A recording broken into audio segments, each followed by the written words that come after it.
সাগরে যখন তুফানে পড়ে আমি আল্লাহর ডাকে, আবার আমি আল্লাহ যখন বাঁচিয়ে দেই, আবার আমি আল্লাহর সাথে শিরিক শুরু করে। আমরা কি এরকম হতে চাই নাকি? এরকম করবেন? হ্যাঁ না, আমরা তুফানে পড়লেও আল্লাহরে ডাকি, আবার বাঁচায় দেওয়ার পরেও ডাকি কারে? আল্লাহকেই ডাকি। বিমানের মধ্যে মাঝে মাঝে দেখবেন যে এয়ার টার্বুলেন্স হয়, জানেন? এয়ার টার্বুলেন্স জানেন তো?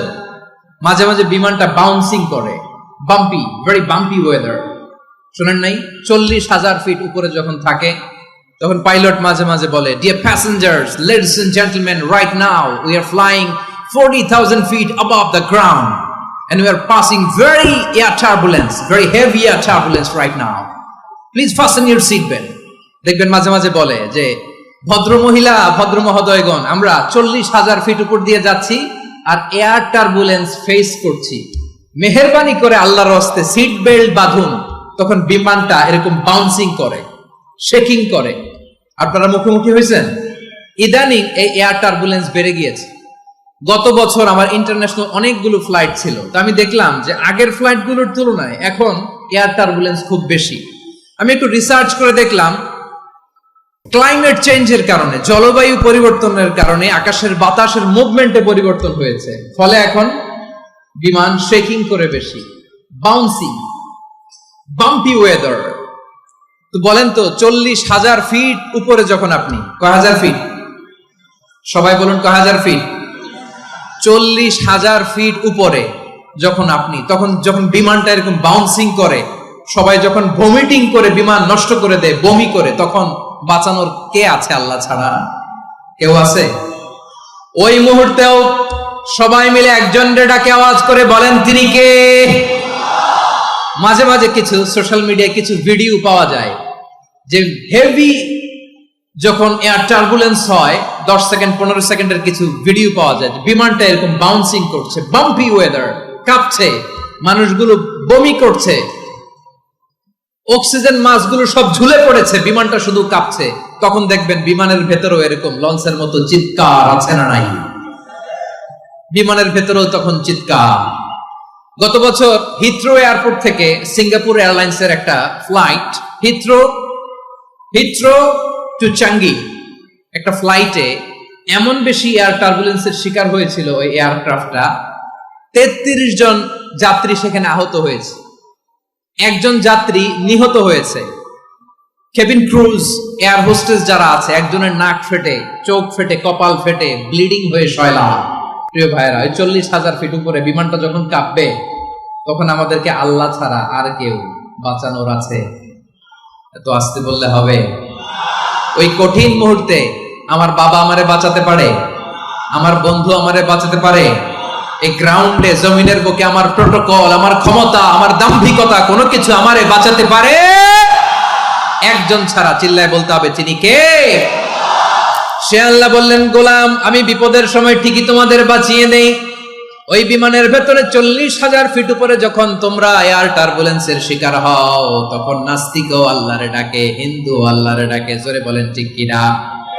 আবার বিমানটা যখন শান্ত হয়ে যায়, একটু পরেই বিমানের স্ক্রিনের মধ্যে হিন্দি সিনেমা খোঁজে।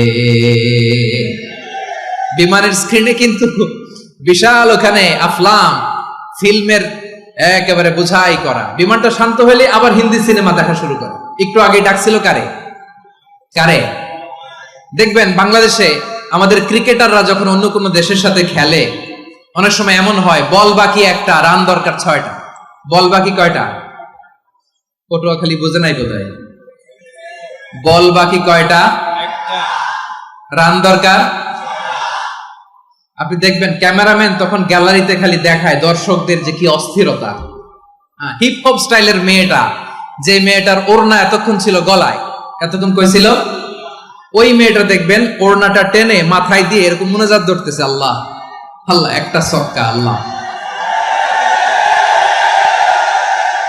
আল্লাহ, আমার লাল সবুজের পতাকারে তুমি অপমানিত কইরো না আল্লাহ, ইন্ডিয়ার সাথে আমাদের খেলা, আল্লাহ আল্লাহ, একটা সক্কা, একটা।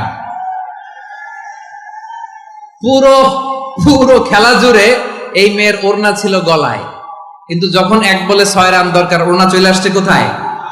মাথায়। আবার মুনাজাত আছে না নাই?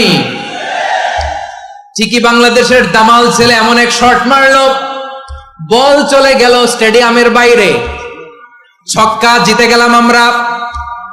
পুরো স্টেডিয়াম জুড়ে চিৎকার, হই হুল্লোড়, মৌজ মাস্তি। যেই মেয়েটা মাথার মধ্যে ওড়না দিয়ে এতক্ষণ সুবহানাল্লাহ সুবহানাল্লাহ বলে আল্লাহর কাছে দোয়া করেছে, ওই মেয়ে এখন আবার ওড়না ফেলে দিয়ে নাচা শুরু করে দিয়েছে। তাহলে আল্লাহর ভয়, আল্লাহর প্রতি আস্থা, বিশ্বাস, ভালোবাসা, এটা কি ক্ষণিকের জন্য? মানে আমার যখন লাগবে তখন আল্লাহর ইউজ করবো নাকি? হ্যাঁ, বিপদে আপদে, সুখের সময় দুঃখের সময়, সচ্ছল অসচ্ছল অবস্থায় বিশ্বাসীরা ভরসা রাখে একজনের উপর। চিৎকার করে বলো, পটুয়াখালী তিনি কে? সে আল্লাহ বললেন, গোলাম মনে করো না জাহাজ থেকে সদরঘাটে ভিড়িয়ে দিলাম, তুমি নিরাপদ হয়ে গেছো। মনে করো না 40,000 ফিট থেকে সেফ ল্যান্ডিং এর পরে এয়ারপোর্টে নেমে গেলেই তুমি নিরাপদ হয়ে গেছো। ও মিয়া, বিপদ কি শুধু সাগরে আর আকাশে? ঘরের ভেতরও বিপদ আসতে পারে কি পারে না? এজন্য সূরা মুলক আল্লাহ বললেন, আমিনতুম মান ফিস সামাই আন ইয়াখসিফা বিকুমুল আরদা ফাইযা হিয়া তামুর। তোমরা কি ভাবছো তোমরা নিরাপদ? সাগরের মধ্যে তুফান, আল্লাহ আল্লাহ ডাকলাম, সদরঘাটে যেয়ে পড়ছি, বেঁচে গেছেন তো আপনি। আর পাবে আপনারে আল্লাহ? আল্লাহরে তো সাগরের মাঝখানে তো আল্লাহ আপনার পাইছিল, আর তো পাবে না। আর পাবে আপনারে? আর আল্লাহ ধরতে পারবে আপনারে? ঘরের ভেতরও বিপদ দিয়ে আটকাতে পারে কে? 5 স্টার 7 স্টার হোটেলের ভেতরেও আমাকে বিপদের মধ্যে ফেলে দিতে পারেন কে? আল্লাহ বললেন, তোমরা কি ভেবেছো তোমরা নিরাপদ? আমি চাইলে ল্যান্ডস্লাইডস, ভূমি ধস দিয়ে 1 লক্ষ 1 মুহূর্তে নিয়ে যেতে পারি। এক সুনামি দিয়ে থাপ্পড় মেরে 3 লক্ষ সাগরের ভেতরে ঢুকায় দিতে পারি। 1 সেকেন্ডও লাগে না আমার। أم أمنتم من في السماء أن يرسل عليكم حاصبا فستعلمون كيف نذير। আল্লাহ চাইলে আকাশ থেকে পাথর বৃষ্টি নাজিল করতে পারেন কি পারেন না? এই মুহূর্তে এখানে ভূমিকম্প দিতে পারেন কি পারেন না? আচ্ছা, ভূমিকম্প যখন হয় আমাদের কারো হুঁশ থাকে? আপনি মনে করছেন আমরা সাধারণ মানুষ, আমরা দৌড় দেই, আর প্রেসিডেন্ট প্রধানমন্ত্রী ওনারা বুঝি খাটে শুয়ে থাকে? কথা বুঝে নাই বোধহয়। ভূমিকম্প, আর্থকোয়েক যদি হয়, বাঁচার জন্য আমরা কি করি? হয় খাটের তলায়, ডাইনিং টেবিলের নিচে, উপরে শক্ত কিছু আছে এটার নিচে, অথবা ঘর থুইয়া দেও দৌড়। তো প্রধানমন্ত্রী উনি কি করে? প্রেসিডেন্ট উনি কি করে? হ্যাঁ, উনি খাটের মধ্যে যে শুয়ে থাকে নাকি? উনিও দৌড়, সাধারণ মানুষও দৌড়, প্রধানমন্ত্রীও দৌড়, বাড়িওয়ালাও দৌড়, ভাড়াটিয়াও দৌড়, সবাই দৌড়। নাকি ভাড়াটিয়ারা বাড়ি থুইয়া দৌড়, বাড়িওয়ালারা আর বেরোয় না? এরকম না। তাহলে যে কোনো মুহূর্তে ভূমিকম্প দিয়ে নাস্তানাবুদ করতে পারে কে? আমার প্রিয় ভাইয়েরা, আমরা নিরাপদ নই, আমরা তার দয়ায় বেঁচে আছি। কার দয়ায়?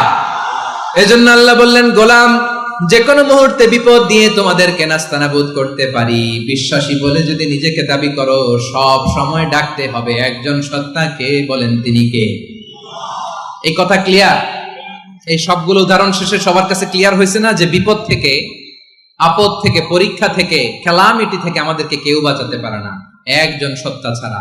আবারও বলেন তো তিনি কে? ক্লিয়ার? হ্যাঁ, সবাই বুঝতে পারছেন?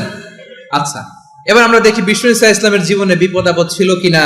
উনি বিপদ আসলে কিভাবে ডিল করতেন, বিপদ আসলে কোন দোয়া পড়তে হয়, কিভাবে ফরিয়াদের হাত উত্তোলন করতে হয়, কিভাবে রবের দরবারে নতজানু হয়ে ফরিয়াদ করতে হয়, এটা জানার দরকার আছে না নাই? আসুন আমরা বিষ্ণুনবীর জীবনী থেকে দেখি বিপদ আসলে উনি কি করতেন।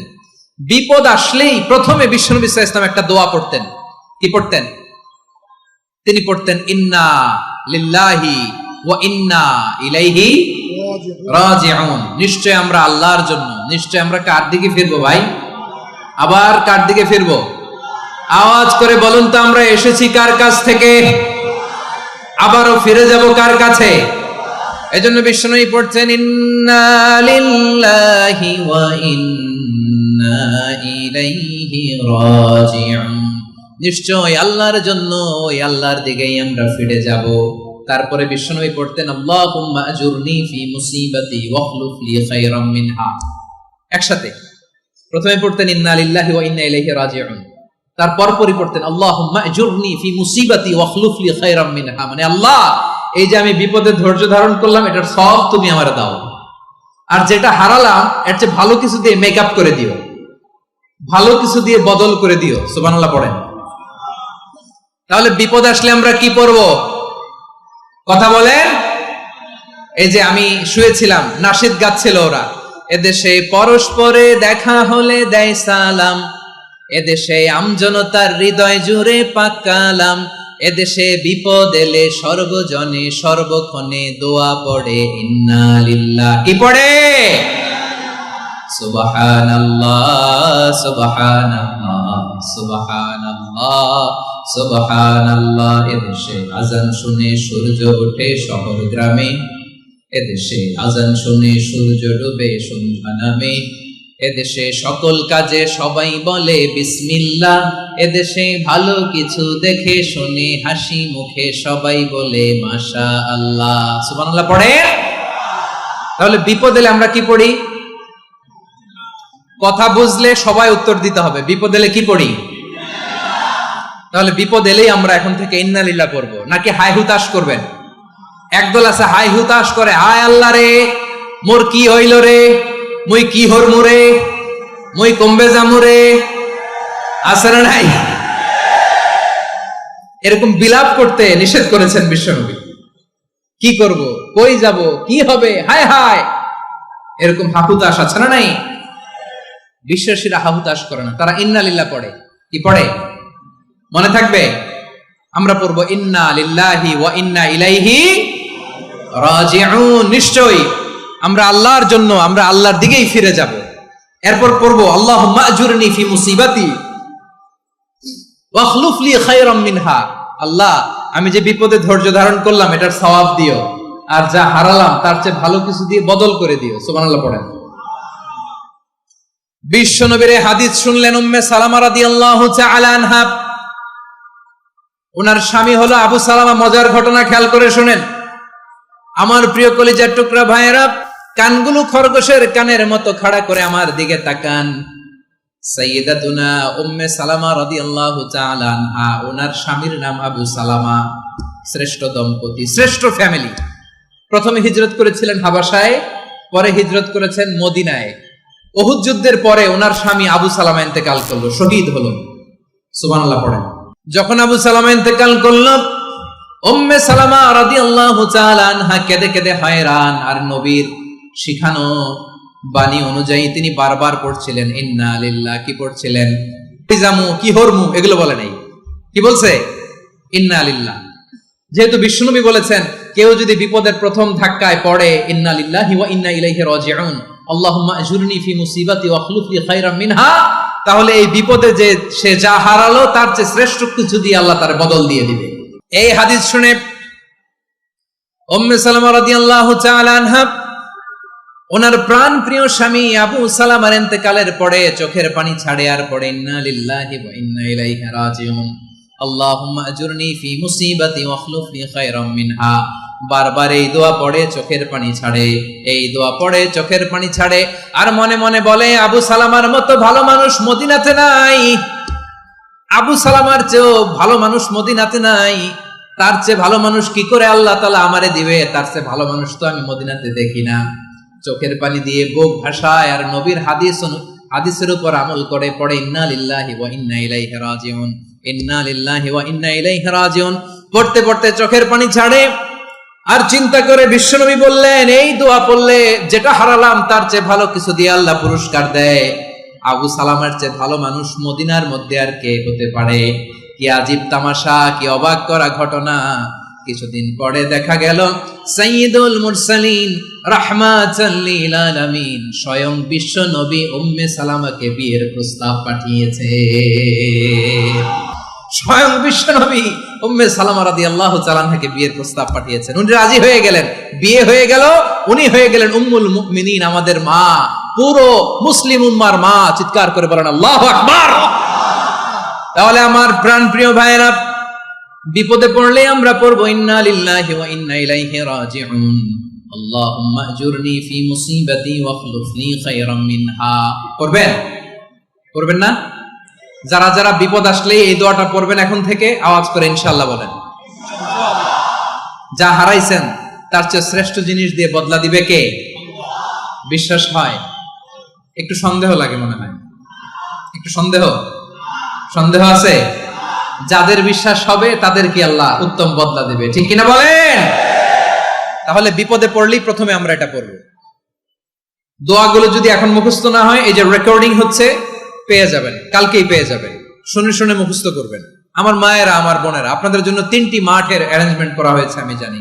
আপনারা এই দোয়াগুলো পড়বেন, আপনার স্বামীকে শেখাবেন, সন্তানকে শেখাবেন, আপনার পুরো পরিবারটাকে জান্নাতের টুকরো বানিয়ে দিবে কে? তাহলে বিপদ আসলে প্রথমে কি পড়তে হবে এটা জেনে গেলাম। এরপরে বিপদ আসলে নিজেকে কি করে আল্লাহর কাছে সঁপে দিতে হয় এটাও জানার দরকার আছে না নাই? বিপদে প্রথমে ইন্নালিল্লাহ করলাম, ধৈর্য ধারণ করলাম, বিপদ থেকে উদ্ধারের সর্বোচ্চ চেষ্টা করলাম। আমার কাজ যখন শেষ, তখন আমি আমার এই বিষয়টা আল্লাহর কাছে সঁপে দিব। কার কাছে সোপর্দ করব? কার কাছে? বিপদে বললে কেমন করে নিজেকে আল্লাহর কাছে সঁপে দিতে হয়, আসুন সাইয়েদনা ইব্রাহিম আলাইহিস সালামের জীবনী থেকে জানি। আল্লাহর খলিল ইব্রাহিম আলাইহিস সালাম আমাদের মতো সমাজ ব্যবস্থা পায় নাই। আমরা জন্মের পরে আমাদের কানের ভেতরে আজান দিয়েছে কে? একামত দিয়েছে কে? আমাদের বাপদাদারা আমাদের কানে আজান দিয়েছে কি? দেয় নাই। আমাদের জন্মের পরেই তো আজান, একামত, বাড়ির পাশে মসজিদ, প্রতিদিন আজান, জুমার খুতবা, প্রতি মাসে মাসে তাফসিরুল কোরআন মাহফিল, মসজিদ, মিনারা, অভাব নাই, ঠিক কিনা বলেন? আপনি যেই সুন্দর ইসলামিক এনভায়রনমেন্ট পেয়েছেন, আমাদের ইব্রাহিম খলিল উনিও কি এরকম পেয়েছিলেন? হ্যাঁ, উনি জন্মের পর পরে ওনার কানে আজান দিয়েছে কেউ? আমার প্রিয় ভাইরা, আগা গোড়া একটা শিরকি পরিবেশ উনি জন্মগ্রহণ করেছেন। উনি ছাড়া ওই তল্লাটে একজনও আল্লাহর উপর বিশ্বাসী নাই। কল্পনা করতে পারেন? গোটা তল্লাটে, গোটা দেশে বিশ্বাসী মুমিন, আল্লাহর উপর বিশ্বাস স্থাপনকারী কয়জন? সবাই বলেন কয়জন? বাকি সব মুশরিক। বাকি সব মুশরিক নিজের সাথে নিজে শক্ত বোঝাপড়া করে, অ্যানালজি করে, সেলফ কনভারসেশন করে উনি মহা সত্যের সন্ধান পেয়েছেন। উনি আকাশের তারা দেখে ভাবে মনে হয় এটাই আমার খোদা, পরে দেখে তারা নাই, মনে মনে বলে না তাইলে এটা না। আবার চাঁদ দেখে বলে চাঁদটা বড় মায়া লাগে, মনে হয় এটাই আমার রব, পরে দেখে চাঁদও নাই, কয় না এটা না। এরপরে দ্বীপ প্রহরের জলজলে সূর্যটা খাঁ খাঁ করে গোটা পৃথিবীটারে রৌদ্র দিয়ে তাতিয়ে রাখে।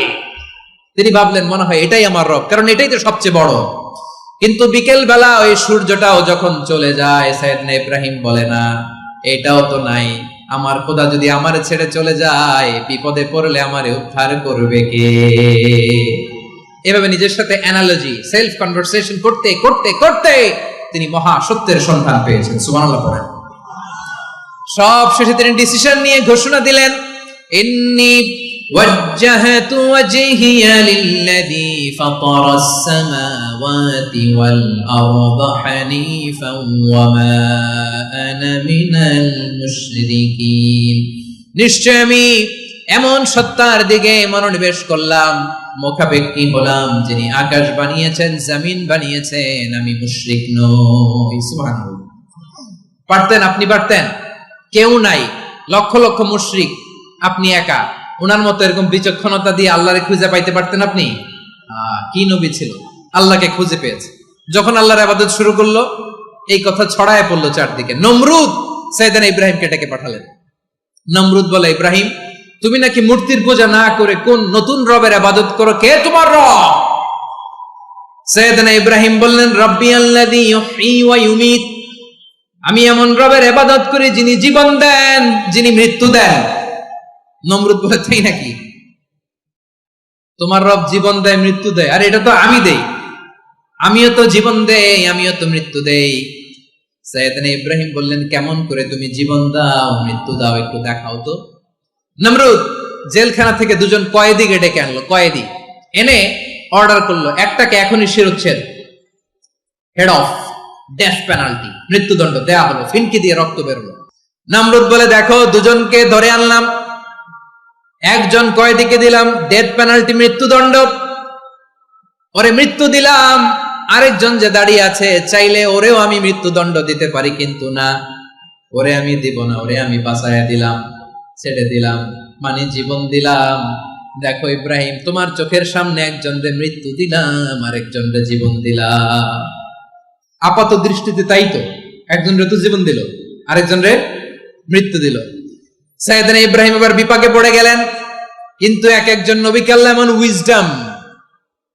এমন উইজডম বিচক্ষণতা দিয়ে এই জমিনে পাঠিয়েছেন, মুহূর্তের মধ্যে আল্লাহর খলিল ইব্রাহিম বললেন, فإن الله يأتي بالشمس من المشرق فأت بها من المغرب فبهت الذي كفر। আল্লাহর খলিল ইব্রাহিম বললেন, নমরুদ বুঝলাম তুমি জীবন দাও মৃত্যু দাও দেখলাম, কিন্তু আমার রব আমার আল্লাহ প্রতিদিন সকালবেলা উষা লগ্নে ওই পূর্ব দিগন্ত থেকে সূর্যটাকে উদিত করেন, সাঁঝের বেলা বিকেল বেলা কুথুরি লগ্নে সন্ধ্যা বেলা ওই দ্বিপ্রহরের জলে সূর্যটাকে পশ্চিম দিগন্তে ডুবিয়ে দেন। মানে সকালবেলা পূর্ব দিক থেকে উদিত করা সূর্যটাকে পশ্চিম দিকে বিকেলে তিনি ডুবিয়ে দেন। তুমি যদি পারো ওই সূর্যটাকে পশ্চিম দিক থেকে উদিত করে পূর্ব দিকে ডুবিয়ে দাও। সুবহানাল্লাহ পড়বেন না? দেখেন, ইনস্ট্যান্ট ইন্টেলেক্ট, মুহূর্তে বিচক্ষণতা, উইজডম কাকে বলে? নমরুদ পারবে? নমরুদের বাপ পারবে? ওর দাদা, ওর 14 গোষ্ঠী, গোটা বিশ্বের সব ক্ষমতাধর রাষ্ট্রনায়করা একসাথে হলে পারবে? ফাবুহিতাল্লাযী কাফার পারে নাই, ব্যর্থ হয়েছে। এবার তেলে বেগুনে জ্বলে উঠেছে, রেগে মেগে আগুন বলে ফালকুহু ফিল জাহিম। ওর সাথে তর্ক নাই, না পেরে এবার এটারে আগুনে ফেলা। বিশাল বিশাল গাছ কেটে লাকড়ি এনে আগুনের কুণ্ডলি বানানো হলো, দাও দাও দাও দাও করে আগুন জ্বলে। আল্লাহর খলিল ইব্রাহিমকে আগুনে নিক্ষেপ করা হবে। আল্লাহর খলিল সাইয়েদনা ইব্রাহিমের হাতের মধ্যে রশি দিয়ে টাইট করে বাঁধা হলো, পায়ের মধ্যেও টাইট করে রশি দিয়ে বাঁধা হলো। আল্লাহর খলিল ইব্রাহিমকে আগুনের কুণ্ডলির মধ্যে ফেলা হবে। ও মিয়া, আপনি যে বিপদের কারণে ভয় পান, হতাশ হন, এটা কোনো বিপদ? ওনার বিপদের সামনে হাত পা বেঁধে টাইট করে নিক্ষেপ করা হবে। সিম্পলি ফেলা যাবে না, কারণ দাও দাও করে দ্য ব্লেজিং ফায়ার, এমন আগুনের কুণ্ডলি কাছে যাওয়া যায় না, আগুনের উত্তাপে নিক্ষেপ করা হবে। হাতে রশি বেঁধে পায়ে রশি বেঁধে আল্লাহর খলিল ইব্রাহিম আলাইহিস সালামকে আগুনের মধ্যে নিক্ষেপ করা হবে। এটার বলে অগ্নি পরীক্ষা। উনি অগ্নি পরীক্ষার সম্মুখীন হয়েছিলেন। এজন্য কঠিন পরীক্ষাকে আমরা অগ্নি পরীক্ষার সাথে তুলনা করি, ঠিক কিনা? সাইয়েদনা জিবরাইল এসে বললেন, ও আল্লাহর খলিল, ওরা তো আপনার হাতও বেঁধে ফেললো, পাও বেঁধে ফেললো, নড়াচড়ার সুযোগ নাই, বলেন আমি জিবরিল ফেরেশতা আপনার জন্য কি করতে পারি? আল্লাহর খলিল ইব্রাহিম বলেন, ও জিবরাইল, তোমার কাছে আমার কোনো চাওয়া পাওয়া নাই। সুবহানাল্লাহ বলেন। তোমার কাছে বলার কিছু নাই, তোমার সাহায্যের আমার দরকার নাই। সাইয়েদনা ইব্রাহিম আলাইহিস সালামকে হাতে পায়ে রশি বেঁধে হাত পা বাঁধা অবস্থায় জ্বলন্ত অগ্নিকুণ্ডে যখন নমরুদের দলবল নিক্ষেপ করবে, আল্লাহর খলিল কিভাবে নিজেকে আল্লাহর কাছে সঁপে দিয়েছেন, পটুয়াখালীর ভাইরা খেয়াল করে শুনুন। হাত পা বেঁধে আল্লাহর খলিলকে যখন নিক্ষেপ করা হবে, তিনি মুখ ফুটে বলে ফেললেন, হাসবুনাল্লাহু ওয়া নি'মাল ওয়াকিল। হাসবুনাল্লাহু ওয়া নি'মাল ওয়াকিল, আমার জন্য আল্লাহই যথেষ্ট, আমার জন্য আল্লাহই যথেষ্ট। তিনি আমার সবচেয়ে বড় গার্ডিয়ান, তিনি আমার সবচেয়ে বড় অভিভাবক। জিব্রাইলের সাহায্যে অফারকে ফিরিয়ে দিলেন। দুনিয়ার বুকে কারো কাছে কিছু বলেন নাই, মুখ ফুটে বলেছেন হাসবুনাল্লাহ। ও আমার পটুয়াখালীর প্রাণের ভাইয়েরা, খেয়াল রাখবেন, কোন বান্দা তার হাতে থাকা সব চেষ্টাটুকুন করার পরে মুখ ফসকে মুখ দিয়ে যখন বলে ফেলে হাসবুনাল্লাহ, বান্দা যখন হাসবুনাল্লাহ বলে ফেলে, ওই ব্যাপারটা ডিল করার দায়িত্ব স্বয়ং আল্লাহ আরশের উপর থেকে নিয়ে নেয়। আপনি যখন বলে ফেলবেন হাসবুনাল্লাহ, এটা ডিলিং করবে কে তখন? চিল্লায় বলেন না, তিনি কে? বান্দা তার সাধ্যের সবটুকু চেষ্টার পরে নতজানু হয়ে যখন বলবে হাসবুনাল্লাহ, আল্লাহ তুমি আমার জন্য যথেষ্ট, নি'মাল ওয়াকিল, তুমি আমার শ্রেষ্ঠ অভিভাবক, তখন তার কি দরকার না দরকার এটা ডিল করে স্বয়ং আল্লাহ। নিক্ষেপ করা হলো সাইয়েদনা ইব্রাহিমকে অগ্নিকুণ্ডলিতে। হাজার হাজার মানুষের দৃশ্য দেখার জন্য জড়ো হয়েছে এরকম বিশাল ময়দানে। কিন্তু কি অবাক করা ঘটনা, সবাই ভয় পাচ্ছিল, না জানে কি হয়ে যায়। আল্লাহর খালিলকে যখন আগুনের কুণ্ডলিতে নিক্ষেপ করা হয়, আল্লাহর খালিল ইব্রাহিম আগুনের কুণ্ডলের মধ্যে বসে বসে মানুষগুলোর দিকে তাকিয়ে হাসতে শুরু করে দেয়। কারণ আকাশ থেকে রব্বুল আলামিন স্পেশাল ভার্ডিক্ট নাজিল করেছেন, স্পেশাল হুকুম জারি করেছেন, কুলনা ইয়া নারু কুনি বারদান ওয়া সালামান আলা ইব্রাহিম। ও আগুন খবরদার, সৃষ্টি শুরু থেকে তোকে একটা ধর্ম আমি বাতলে দিয়েছিলাম, তোর ধর্ম, আগুনের ধর্ম হলো যা পাবে জ্বালিয়ে সারখার করবে। আল্লাহ বলল, আগুন তোর ধর্ম দিয়েছিলাম, তুই সব জ্বালিয়ে পুড়িয়ে সারখার করে দিবি, কিন্তু ক্ষণিকের জন্য আমি তোর জ্বালিয়ে দেওয়ার ক্ষমতাটাকে কেড়ে নিলাম, জ্বালিয়ে ভস্ম করে দেওয়ার ক্ষমতা আমি কেড়ে নিলাম। কুনি বারদান, ঠান্ডা হয়ে যা, কিন্তু এত বেশি ঠান্ডা হবি না আবার আমার ইব্রাহিমের জন্য সর্দি লেগে না যায়। সুবহানাল্লাহ, এত আস্তে বললে হবে? কুনি বারদান, বারদ মানে বরফ, ঠান্ডা, ঠান্ডা হ, কিন্তু এত ঠান্ডা হবি না যাতে আমার ইব্রাহিমের কষ্ট হয়। আগুন বলে, আল্লাহ একবার বললাম ঠান্ডা হ, আবার বলো এত ঠান্ডা হবি না যাতে খালিলের সর্দি না লাগে। কেমন ঠান্ডা হব, কেমন এনভায়রনমেন্ট তৈরি করে দেব বলো? আল্লাহ বললেন, সালামান আলা ইব্রাহিম, আমার খালিল, আমার কলিজা, আমার ইব্রাহিমের জন্য তুই জান্নাতের গুল বাগিচা হয়ে যা। ও ভাই, নবী মুসার মতো ঈমান হলে রাস্তা হবে সাগর জলে, নবী ইউসুফের মতো ঈমান হলে একে একে দরজা খোলে, নবী ইব্রাহিমের মতো ঈমান যদি আজও থাকে বিদ্যমান, অগ্নিকুণ্ডে দেখতে পাবে খুবসুরত এক ফুলভাগা। কুলনা ইয়া নারু কুনি বারদান ওয়া সালামান আলা ইব্রাহিম। বান্দা যখন মুখ দিয়ে বলে হাসবুনাল্লাহ, আমার আল্লাহ আমার জন্য যথেষ্ট, এই বলে যখন নিজেকে সঁপে দেয়, তার কি লাগবে ওই দায়িত্ব স্বয়ং নিয়ে নেয় কে? সবাই বলেন, স্বয়ং নিয়ে নেয় কে? তাহলে আমার প্রিয় ভাইরা, বিপদের শুরুতেই আমরা বলবো ইন্না লিল্লাহ। শুরুতে কি বলবো? এরপরে যেই বাক্যটা পড়ে নিজের পরিস্থিতিকে আল্লাহর দরবারে সঁপে দিব, সেটা হচ্ছে হাসবুনাল্লাহ। সেটা কি? বিষ্ণু বলেন, লা ইয়াজালু লিসানুকা রাতাবান মিন যিকরিল্লাহ, সব সময় আল্লাহর স্মরণ দিয়ে, জিকির দিয়ে জিহ্বাটারে সিক্ত রাখো। আর শয়তানু জাসিমুন আলা কলবি ইবনে আদম, শয়তান বনি আদমের কলবে খামচি মেরে বসে থাকে। ফাইদা যাকারাল্লাহ খানাসা, মানুষ যখন আল্লাহর স্মরণ করে জিকির করে, শয়তান দৌড়ে পালায়। ওয়া ইদা গাফালা ওয়াসওয়াসা, যখনই বনি আদম গাফেল হয় তখনই শয়তান তার হৃদয়ে ওয়াসওয়াসা দেয়।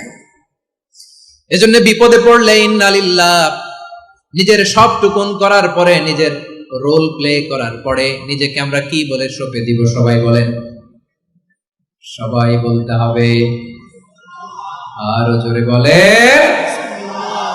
মনে থাকবে? বিপদে পড়লে প্রথমে ইন্না লিল্লাহ, এরপরে নিজেকে যখন সঁপে দিব তখন হাসবুনাল্লাহ। এরপরে কঠিন বিপদ যদি যখন বিশ্বনবী পড়তেন তখন কি করতেন? এমন বিপদ মাঝে মাঝে হয় না, দেয়ালে পিঠ থেকে যায়, চোখে মুখে অন্ধকার, কি করব দিশা খুঁজে পাই না, এরকম হয় কখনো? হ্যাঁ, আপনাদের হয়? হয় না? কিন্তু জান্নাতে আছেন আপনারা। হয় হয়, এরকম হয়েছে না যে দেয়ালে পিঠ থেকে গেছে, চোখে মুখে অন্ধকার, ওই যাব, কি করব, বাঁচানোর কেউ না, এরকম হয়েছে কখনো আপনাদের? যদি হয় তাইলে এটার সলিউশন বলবো, না হইলে তো এগুলো বলে লাভ নাই। হয় হয় হয়, বিশ্বনবী এরকম কঠিন বিপদে পড়েছেন জীবনের কিছু কিছু মুহূর্তে।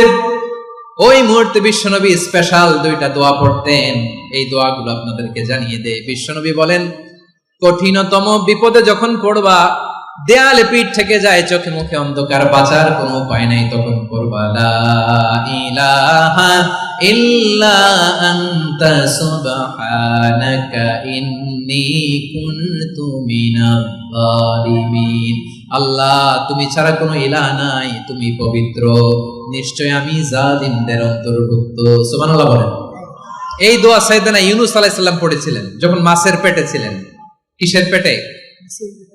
এবং অনেক মুফাসসিরিন একরাম বলেছেন, অনেক আহলুল ইলমরা বলেছেন এটা হচ্ছে ইসমে আজম। ইসমে আজম এমন দোয়া যেটা দিয়ে দোয়া করলে আল্লাহ দোয়া কবুল করে, কিন্তু এটা কোনটা এটা নিয়ে ইখতিলাফ আছে। কোন কোন আহলুল ইলম বলেন এই লা ইলাহা ইল্লা আনতা সুবহানাকা ইন্নী কুনতু মিনাল যালিমিন এটা হচ্ছে ইসমে আজম। সাইয়েদনা ইউনূস আলাইহিস সালাম পড়েছেন, আপনারা পড়েননি? তুফান হইলে পড়েন না? আমাদের এলাকায় তো এটা খুব, এটার উপর ব্যাপক আমল আছে। পটুয়াখালীতে কি অবস্থা বলেন? পড়েন পড়েন পড়েন পড়েন।